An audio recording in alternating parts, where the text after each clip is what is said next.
అప్పుడే పరీక్షలలో ఏ ప్రశ్న యొక్క జవాబు ఎక్కడుందో వానికి తెలుస్తుంది. అప్పుడే దానికి జవాబు రాయగలడు, అతడు ఉత్తీర్ణుడు అవ్వగలడు. దేవుడికి స్తోత్రం. హల్లెలూయా. ఆదికాండము 5వ అధ్యాయం. ఇక్కడున్న వాళ్ళందరికీ మళ్ళీ నాకు పాస్టర్ గారిని చూస్తే జ్ఞాపకం వచ్చింది. ఇక్కడున్న మీ అందరికీ హ్యాపీ మదర్స్ డే. మరి మీరు అందరూ మదర్సే కదా. ఇది మదర్ కాదని కాదు, ఉక్కి మదర్స్ కాని వాళ్ళు ఉన్నారు. అట్లా అలా కాబోయే మదర్స్ అయిన మదర్స్ అందరూ చేతులెత్తండి. మదర్స్ అందరూ తల్లుడు, పిల్లలను కన్నా తల్లుడు, ఆడోడైనా మగోడైనా. మీ అందరికీ హ్యాపీ మదర్స్ డే. ఈ హ్యాపీ మదర్స్ డేని పెట్టి ఒకరోజే జ్ఞాపకం చేసుకోమంటున్నారు అమ్మని. Very bad. అమ్మ mother's day, happy mother's day, hi. అవును, ముద్దు ఇచ్చేసి, ఒక గ్రీటింగ్ కార్డు ఇచ్చేసి, ఒక కేక్ ఇచ్చేసి హాయ్ హాయ్ అని వెళ్ళిపోతున్నాము. ప్రతిరోజు హ్యాపీ మదర్స్ డే చెప్పాలి పిల్లలు తల్లికి.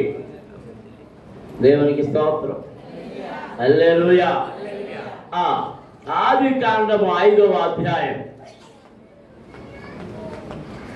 28, 29, 30 వచనాలు మనం చదువుదాం. 5వ అధ్యాయం, ఆదికాండం 5వ అధ్యాయము 28, 29, 30 వచనములు. లెమెకు 182 ఏళ్ళు బ్రతికి ఒక కుమారుని కని భూమిని యెహోవా శపించినందువలన కలిగిన మన చేతుల కష్టము విషయములోను మన పని విషయములోను ఇతడు మనకు నెమ్మది కలుగజేయననుకొని అతనికి నోవహు అని పేరు పెట్టెను. లెమెకు నోవహును కనిన తరువాత 795 ఏళ్ళు బ్రతికి కుమారులను కుమార్తెలను కనెను. దేవునికి స్తోత్రం. హల్లెలూయా. ఈ భాగంలో 28, 29 వచనాలే మనకు ప్రాముఖ్యం. అందరం కలిపి ఆ వచనాన్ని చదువుదాం. చదవండి అందరూ.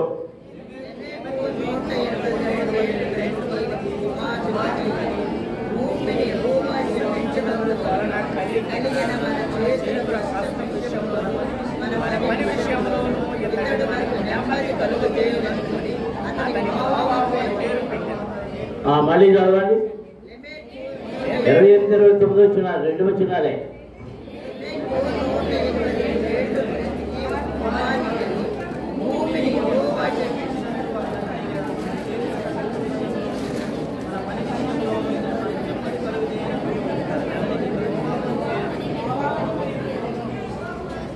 మూడో మాట చదవాలి. చదివే ముందు మాట చెప్తున్నా.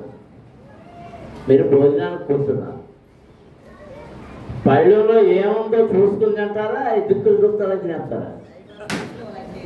చెప్పండి. చూసుకుని తింటారా? మరి వాక్యం చదివేటప్పుడు కూడా మీరు ఇదేంటో అని దాన్ని పరిశీలన చేస్తూ చదవాలి.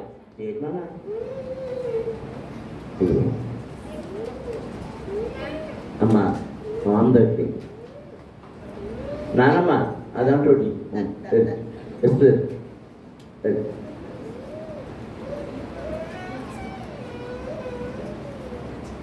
కానీ ఈ వాక్యం చదివేటప్పుడు చాలా జాగ్రత్తగా ఏం చదువుతున్నాం, అందులో భాగం ఏంటి అర్థం చేసుకుంటూ చదవండి. ఇప్పుడు చదువుదాం.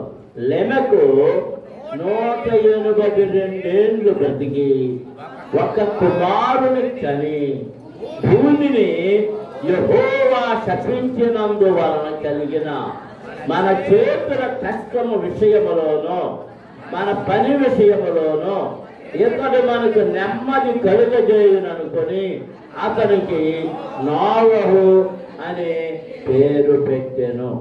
దేవునికి స్తోత్రం. హల్లెలూయా, హల్లెలూయా. ప్రార్థన చేసుకుందాం. ప్రభువా ఈ వాక్యములో నుండి నాకు పాఠాన్ని నేర్పండి అని ప్రభువుని అడగండి. ప్రార్థించడం లేదు ఎవరు ఆయన్ని అడగడంలే. ఏంటో బొమ్మల్లో బీసిపోయి కూర్చున్నారు.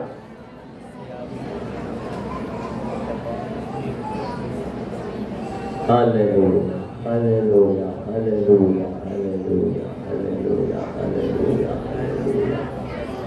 పరమ తండ్రి, పరిశుద్ధాత్మ దేవా, మీకు స్తోత్రములు చెల్లిస్తున్నాను. నీ మహాకృపను బట్టి ఈ ఆరాధనలో మేము మీకు కూడి వచ్చి స్తుతించి ఘనపరిచి ఉన్నాము. మీ వాక్యమును చదివి ఉన్నాము నాయన. దానిని విభజించుతూ ఉండగా, పరిశీలన చేస్తూ ఉండగా, ధ్యానము చేస్తూ ఉండగా దానిని విభజించి విరిచి మా నోట ఉంచమని వేడుకొనుచున్నాం ప్రభు. అయోగ్యులను, అజ్ఞానిని నీ వాక్యమును విభజించు శక్తి లేని వాడను, జ్ఞానము లేని వాడను అయినను నీ ప్రజలకు వాక్యమును విరిచి పంచడం కొరకు నాకు అప్పగించాలి ఈ బాధ్యత. దాన్ని సరిగా విరచుటకు సహాయం చేయండి, సరిగా పంచుటకు సహాయం చేయండి. దానిని నీ బిడ్డలు తిని తృప్తి పొంది నీ దీవెనలతో నింపబడినట్లుగా సహాయం చేయండి. నన్ను మీ శిలువ చాటును దాయండి, మీ ఆత్మచేత అభిషేకించండి. నన్ను మీ నోటికి బోధగా వాడుకొనండి ప్రభువా.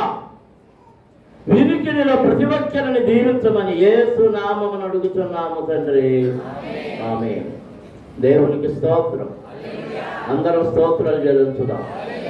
హల్లెలూయా హల్లెలూయా. ఆదాము మొదటగా 2 కుమారులను కన్నాడు. పెద్దవాని పేరు కయ్యేను, రెండవ వారి పేరు హేబెలు. ఆడపిల్లలు ఎంతమంది పుట్టారన్నది మనకు వాక్య భాగంలో కనపడదు, కానీ వారి వెనక పుట్టినటువంటి ఆడపిల్లలే వారి భార్యలుగా అయినట్లుగా మనము గ్రహించుకోవాలి. ఎందుకంటే సృష్టి ఆరంభములో నియమాలు నిష్టలు ఇవేమీ లేవు. జాతి వృద్ధి పొందడం ఒకటే. అదే పశువులు కానీ, పక్షులు కానీ, చరాలు కానీ, జలచరాలు కానీ, జీవచరాలు కానీ కూడా అవన్నీ అలాగే ఒక్క జంట నుండి మిగిలినవన్నీ వచ్చినాయి. అయితే దేవుని సన్నిధికి వెళ్ళినప్పుడు ఆ అన్నదమ్ములందరూ దేవుని సన్నిధికి పట్టుకెళ్ళిన కానుకల విషయంలో దేవుడు ఒకరిని మెచ్చుకున్నాడు, ఒకరి యొక్క అర్పణమును అంగీకరించలేదు.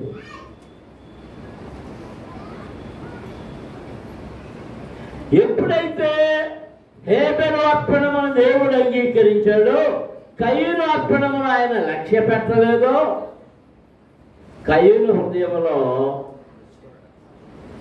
బాధ కలిగి అసూయ కలిగింది. అది మనసులో పెట్టుకుని తమ్ముడిని వెలుచూపు చూడడం మొదలుపెట్టాడు. మనకి ఎవరి మీదైనా అసూయ కలిగితే వాళ్ళని వెలుచూపు చూస్తుంటాం, వంకర చూపులన్నీ చూస్తుంటాం. ఎక్కడికి వెళ్ళినా ఎటు వెళ్తున్నారు, ఎందుకు వెళ్తున్నారు, ఎవరితో మాట్లాడుతున్నారు, ఆడోళ్ళైతే ఏం చీర కట్టుకున్నారు, పొద్దున్నే రంగు కొట్టుకుంది, మధ్యాహ్నం ఏ రంగు కొట్టుకుంది, సాయంత్రం 4ంటికి ఏ రంగు కొట్టుకుంది, 5ంటికి ఏ రంగు కొట్టుకుంది, 7ంటికి ఏ రంగు మొత్తం, ఎన్ని చీరలు మార్చింది, లెక్కలేస్తా కూర్చుంటారు. చీరలు కూడా మానేసుకుని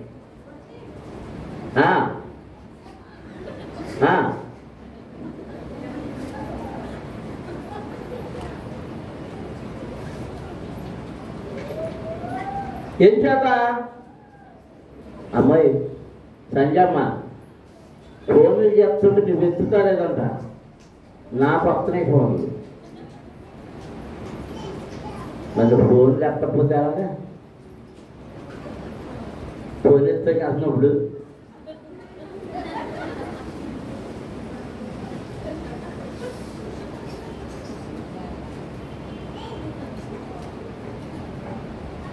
ఇప్పుడు కాదు, ఇప్పుడు వెళ్ళిపోయింది.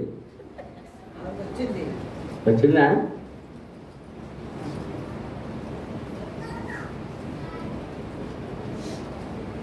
అది హృదయంలో దాచుకొని తమ్ముడి మీద ద్వేషాన్ని పెంచుకొని కొద్ది దినాల తరువాత హేబెలు పొలంలో కయ్యను పొలంలో పనిచేసుకుంటున్నప్పుడు హేబెలు మందలు మేపుకుంటా వెళ్ళాడు.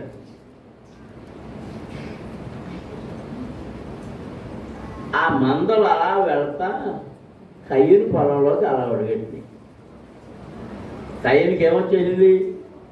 పాపం వచ్చేసింది. ఇదే వంక దొరికింది. వాళ్ళిద్దరూ కలబడిపోయారు, కొట్టుకున్నారు, తిట్టుకున్నారు, తన్నుకున్నారు. అన్నగారు ఎందుకు తన్నుకున్నాడో తెలియదు, అర్థం అవట్లేదు.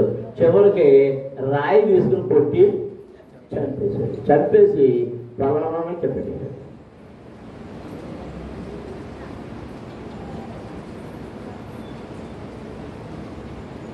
వెళ్ళిపోయాడు.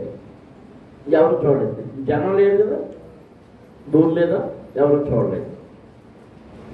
తన తండ్రి తల్లి చూడలేదు, చాలు అనుకున్నాడు. కానీ ఎవరు చూశారు? ఎవరు చూశారు? కయ్యను అడిగాడు, కయ్యనా నీ తమ్ముడైన హేబెలు ఎక్కడంటే దేవునితో కూడా తిరస్కార స్వభావంతో మాట్లాడాడు. నాకేం తెలుసయ్యా, నేను నా తమ్ముడికి ఏమైనా కాదు కాదు, నేరం చేశాడు. అయ్యా నేను నేరం చేశాను, నా తమ్ముడిని కొట్టేశాను, పొరపాటు అయిపోయిందని చెప్పలే. తన పాపాన్ని ఏం చేశాడు? కప్పుకున్నాడు, దాచుకున్నాడు, ఒప్పుకోలేదు. దేవుడు వానిని శపించాడు. అందరూ దేవునికి స్తోత్రాలు జరుగుతారు. హల్లెలూయా. తన సన్నిధిలో నుండి బయటకు పంపేశాడు. ఆ తర్వాత ఆదాము అవ్వలకు దేవుడు ఒక కుమారునిచ్చాడు. ఆ కుమారుడి పేరు షేతు. ఇప్పుడు ఆదాము దేవుని యొక్క సంతానముగా దేవుడు ఎవరిని ఎంపిక చేసుకున్నాడు? షేతు సంతానమును. ఆ షేతు సంతానం వృద్ధి పొందుతుంది. అవన్నీ ఈ 5వ అధ్యాయంలో చూస్తుంటే అలాగే వస్తుంటే ఇప్పుడు లేమెక్కు అనేవాడు వచ్చాడు. పెద్ద కుమారుల యొక్క పేర్లు వారి వంశాలే మనకు అక్కడ కనబడుతున్నాయి. కుమారులు కుమార్తెల యొక్క వివరాలు కనబడడం లేదు. అవన్నీ చాలా ఉంటాయి. మనకి ఎక్కడైనా కనబడితే అక్కడక్కడ కనబడవచ్చు. ఇప్పుడు లెమెకు 182 సంవత్సరాల వయసు వచ్చిన తర్వాత కొడుకుని కన్నాడు. ఎన్ని సంవత్సరాల వయసు చెప్పాలి? 182 సంవత్సరాల వయసు. ఈ 182 సంవత్సరాల వయసులో పుట్టిన కుమారునికి ఒక పేరు పెట్టాడు. పేరు పెట్టేటప్పుడు పేరు పెట్టడానికి కారణం చెప్పాడు. మనం కొన్నిసార్లు ఏ పేరు ఎందుకు పెడుతున్నామో అర్థం కాదు, అర్థం లేకుండా పెడుతుంటాం. మా రాజుకి అనుమానం వచ్చింది, నీ కొడుకు పేర్లు ఏం పేర్లు అని అడుగుతాననేమో.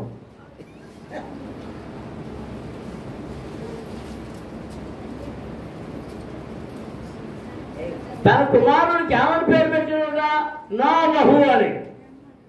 ఏమని? నోవహు అనే మాటకి అర్థం ఏంటి? నెమ్మది. నా జీవితంలో నెమ్మది కావాలి కనుక వీడు పుట్టాడు కాబట్టి నాకు నెమ్మది దొరుకుతుందేమో అనుకుని నాకు నెమ్మది కావాలని నెమ్మది అనే పేరు పెట్టాడు. దేవునికి స్తోత్రం.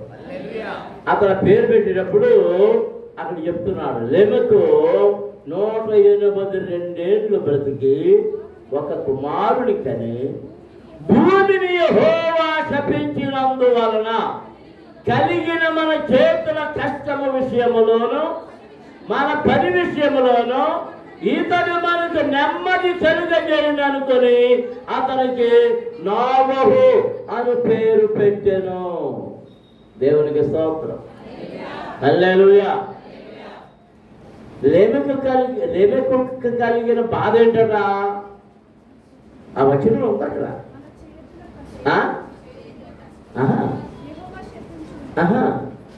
భూమిని యెహోవా శపించినందువలన. భూమిని ఎవరు శపించారు? శపించినందువలన ఏమైంది? భూమి మనం కష్టం చేయవలసి వచ్చింది. భూమిని దేవుడు ఎప్పుడు శపించాడు? మనము చూడండి, వెనక్కి వెళదాం. వెనక్కి వెళితే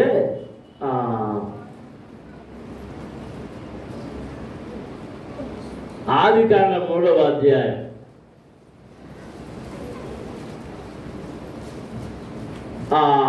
17వ వచనం నుండి చదువుతాం. ఆయన ఆదాముతో, నీవు నీ భార్య మాట విని. ఎవరి మాట విన్నాడు? ఎవరి మాట వినలేదు? దేవుడి మాట వినలేదు. ఎవరి మాట విన్నాడు? మీ మాట కానీ మీ ఆయన వినకపోతే ఆయన ఏమైనా బతకనిస్తాడు మీరు? అమ్మలారా, నేను బతకనిస్తాను అన్నవాళ్ళు ఒకసారి చేయొచ్చు, చూపించండి. ఆ పుణ్యాత్మని నేను ఒకసారి దర్శించుకుంటాను. ఏది దంతా తెస్తుందా?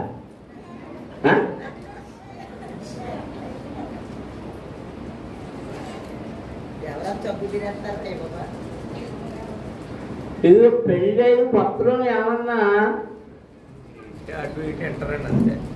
కొత్తలో కూడా నేను చూస్తున్నాను కదా, పెళ్ళిళ్ళకి ఆ సోఫాల్లో కూర్చోబెట్టాక పాత్ర గారు మాట్లాడతాడే నీ పెళ్లి కొడుకు పెళ్లి కూతురు. వాళ్ళ గొస గొస గొస గొస గొస గొస గొస గొస గొస గొస గొస ఏంటి పెళ్ళి అవ్వకుండా?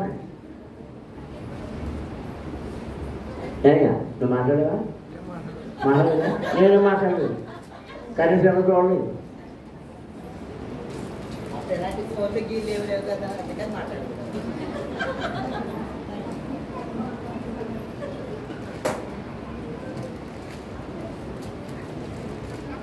ఆ పెళ్ళికి వచ్చేవాళ్ళు పరిచయం చేయడమే. ఏంటి ఇక్కడ కూర్చుని ఈవిడేమో ఆయనకి పరిచయం చేస్తుంటుంది, ఆయనేమో ఈవిడి పరిచయం చేస్తుంటాడు. ఈ పరిచయాల్లో కూడా కొంతమంది ఎక్కువ ఆడపిల్లలు ఎక్కువ మాట్లాడేవాళ్ళు కనపడ్డారు. ఆడపిల్లలు మాట్లాడనివ్వకుండా మగపిల్లలు మాట్లాడేవాళ్ళు కనపడ్డారు. అయితే నాకు రెండుకి తేలిన ఫలితం ఏంటంటే, ఒకవేళ పెళ్ళి ఆ సోఫాలో కూర్చున్నప్పుడు పిల్లలు మాట్లాడనివ్వకపోయిన సాయంత్రం నుంచి చచ్చినట్టు దాని మాట వినాలి. లేకపోతే కాని పని ఇది ఫోన్ స్విచ్ ఆఫ్ అయ్యాక ఫోన్ స్విచ్ ఆఫ్ అయ్యాక ఏమనుకోకండి. భయపడదు అక్కడ ఉందా? ఉందా లేదా? మనకోలేదు. ఉంది. నువ్వు మీ మామగారిని ఎరుగుదువా? పెళ్ళేటప్పుడు ఉన్నారా?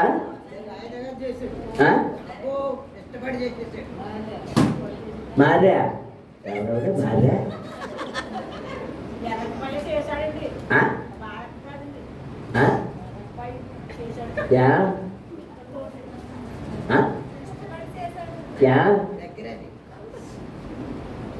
నేను అడిగే ప్రశ్నలు ఉంటాయి మరి.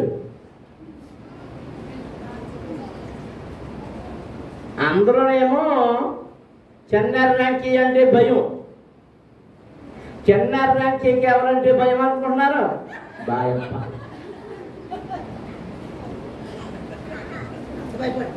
మరి ఆ భయమో కాదు నాకు తెలుసు. నీ అక్క ఇచ్చే తమకి ఇచ్చి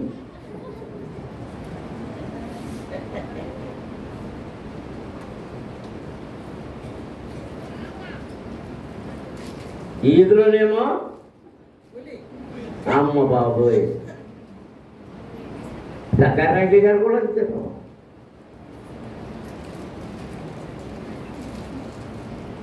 ఇంటికానే ఎవరు?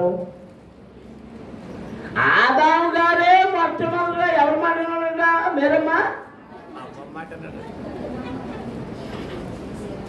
ఆదామును అంటున్నాడు. ఎవరు?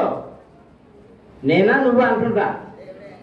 దేవుడు అంటున్నాడు, ఆదామా ఎవరి మాట విన్నావు? నీ భార్య మాట విని తినవద్దని నేను నీకు ఆజ్ఞాపించిన వృక్ష ఫలములు తింటివి కనుక నీ నిమిత్తము నేల శపింపబడి ఉన్నది. అందరూ దేవునికి స్తోత్రం చెల్లించుదాం. ఎందుకు నేల శపించబడిందిగా?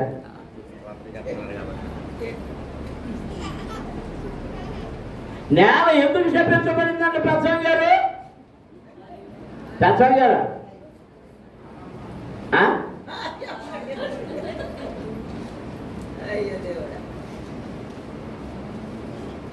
అమ్మ పెద్దవాళ్ళ అప్పుడు వీరుడు వీరుడే. ఆయనతో పాటు ఇస్సాకు, ఈయనతో పాటు యోహాను, అదే బ్యాచ్లో చిన్న రంకయ్య, పెద్ద రంకయ్య, ఎవరో చంద్రశేఖరు, నెలబాలుడు, ఇదో బ్యాచ్. ఇప్పుడు వాళ్ళ గొడవ చూస్తే వాళ్ళ రోడ్డు మీద కర్రలు వచ్చుకొని అందరిని ఆడగొట్టి నేను ఎవరికి సరెండర్ అయిపోయింది? ధర్మదాత వచ్చింది, నెత్తి మీద ఒకటి కొట్టింది, అయిపోయింది. బాయప్పుడు కొట్టింది, అయిపోయాడు. ఏనప్పుడు కొట్టింది, అయిపోయాడు.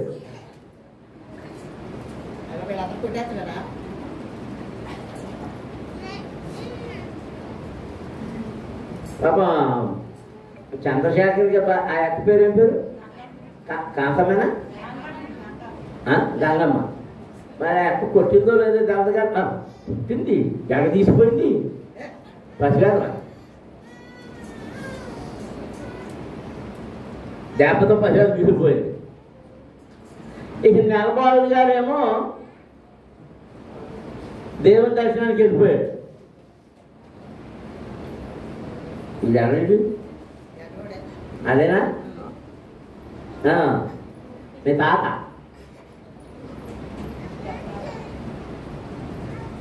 మీ పెద్ద తాతరా?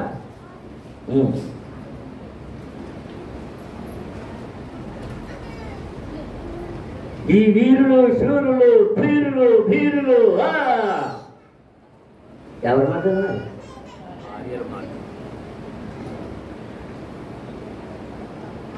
ఆదాము భార్య మాట వినినందున తినవద్దన్న వృక్ష ఫలములు తిన్నందున నేల ఏమైంది? చెప్పండి అందరూ. అంటే మనం నేర్చుకోవాల్సింది ఏంటంటే దేవునికి విరుద్ధమైనది, దేవుడు చెప్పనిది మనము చేయకూడదు. ఆయన వద్దన్నది మనం ఏది చెయ్యాలో చేయకూడదు? చెయ్యకూడదు. అప్పుడు ఏది శపించబడదు. మరి నేల ఎందుకు శపించబడిందంటే, ఇదిగో ఈ పురుషుడు అని రాయబడింది. చదవండి.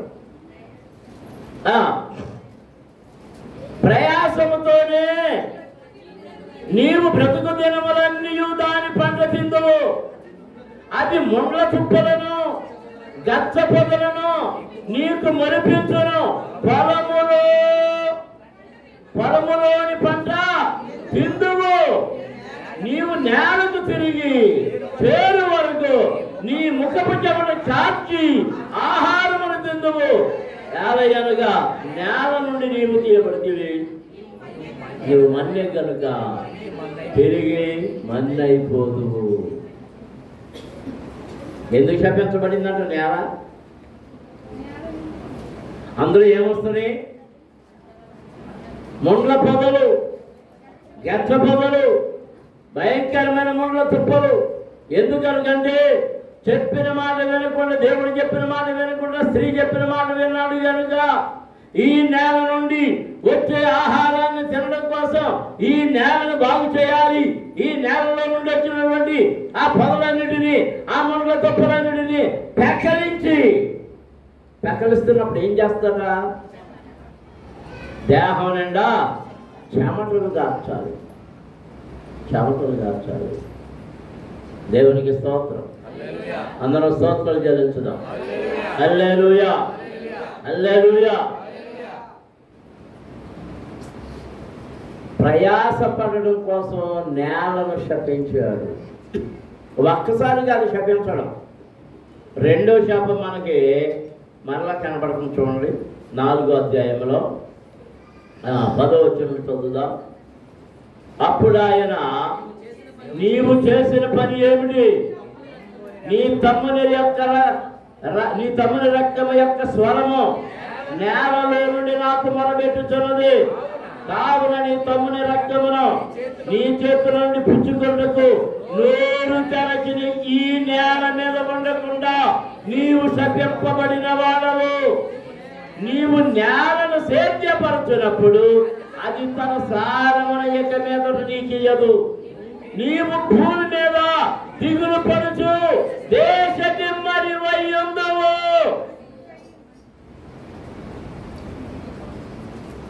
నీవు నేలను సేద్యపరచున్నప్పుడు అది తన సారమును ఇక మీదట నీకియ్యదు. ఎందుచేత? తన తమ్ముడైన హేబెలు రక్తమును ఆ భూమిలో చిందింపజేశాడు.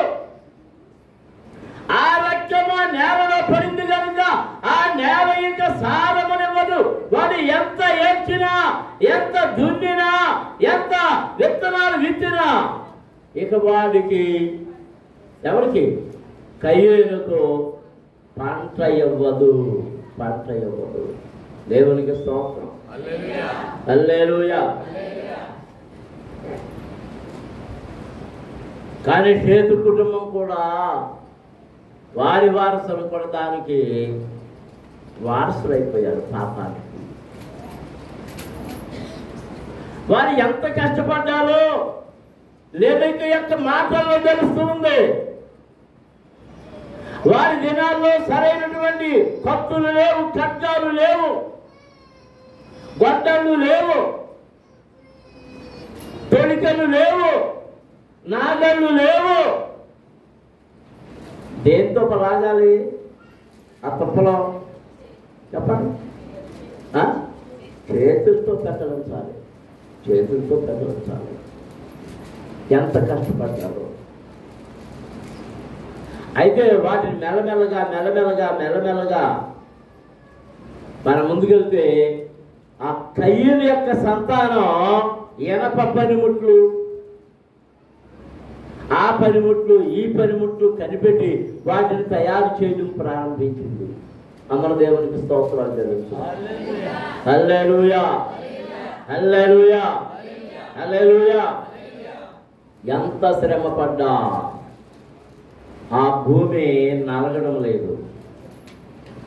రాత్రంతయు శ్రమ పడినా రాలేదు ప్రభు జయము. రహదారులు వెదకినను రాదాయను ప్రతిఫలము. రాత్రంతయు శ్రమ పడినా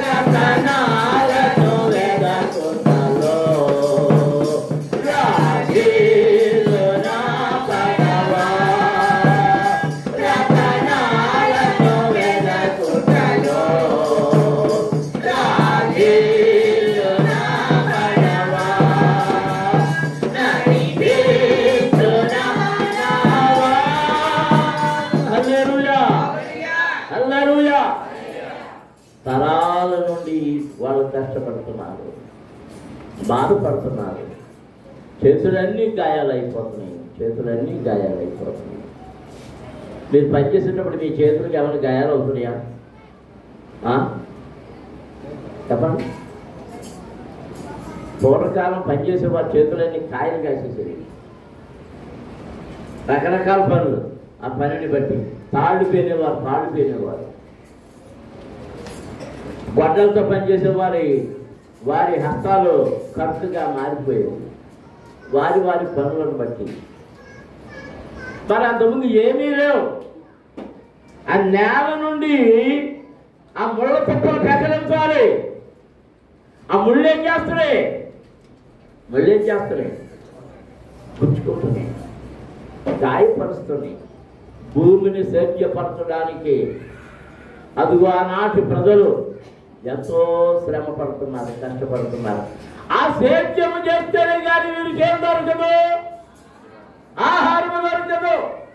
దేవుడు చెప్పాడు, నీవు భూమిని సేద్యపరచి దాని పంటను ఆహారముగా తినాలి. దేవునికి స్తోత్రం. అందరూ స్తోత్రం చెల్లించుదా. హల్లెలూయా, హల్లెలూయా, హల్లెలూయా. ఆ మొక్కలు క్షేమంగా పెరగాలి. తినేవాటిని అవి క్షేమంగా పెరగాలి. ఏం పంటో అవి ఏం తినాలో వాళ్ళకి తెలియటం లేదు. శ్రమ, కష్టము, బాధ, వేదన. ఆ బాధలన్నీ జ్ఞాపకం తెచ్చుకొని ఇదిగో నాలుగు పుట్టినప్పుడు లేమెకు అంటున్నాడు, యెహోవా వలన భూమి శపించబడింది, ఈ శాపము వలన